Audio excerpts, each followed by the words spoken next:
So if you're starting a boot camp and you're excited to start a boot camp and you just want to get started with work, try not to burn yourself out first of all, because a boot camp is intense, and if you try too hard to get into it and understand stuff too hard, like it's gonna burn you out.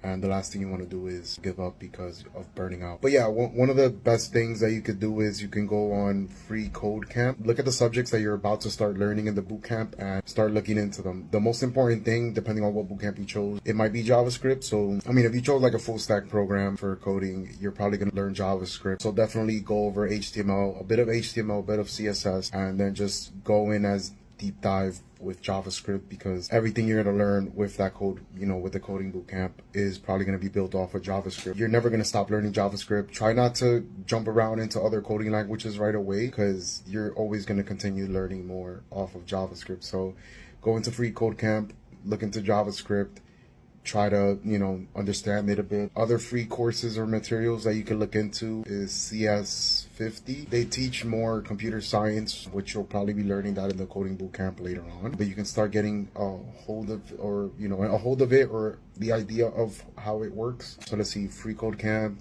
CS50, and LeetCode.